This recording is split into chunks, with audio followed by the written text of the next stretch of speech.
Hello guys, welcome back to my channel. তো আজকে আমি আবারও চলে এসেছি। তো সকাল সকাল আমার হাজব্যান্ড চলে গেছে বাজারে, আর বাজার থেকে উনি বলেছে মাছ নিয়ে আসবে। তো ফাইনালি ও একটা মাছ নিয়ে চলে এসেছে। তো গাইস, সেই মাছটা যদি আপনারা দেখতে চান তো পুরো পুরো ভিডিওটা দেখতে থাকুন, কাটবেন না। তো গাইস ঠিক আছে, আমরা এখন দেখাবো আপনাদের মাছটাকে। তো দেখুন।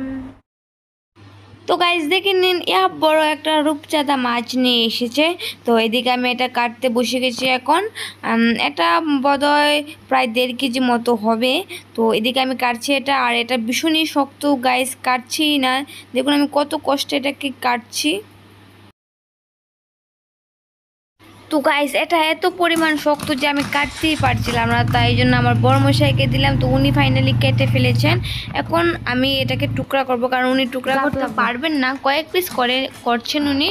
তারপর বাকিটা আমি করব। তো গাইস ওনার কাটা শেষ হয়ে গেছে, এখন আমি এটাকে কাটতে বসেছি। তো দেখুন আমি কিভাবে কাটি এটাকে। তো গাইস প্রথমে আমি আগে নিচের দিক থেকে কেটে নেব, তাহলে আমার টুকরোগুলি একটু সুন্দর হবে দেখতে। কারণ উপর সাইজটা ভীষণ বড় হয়ে গেছে। তো আমি আগে নিচটা কেটে নিচ্ছি।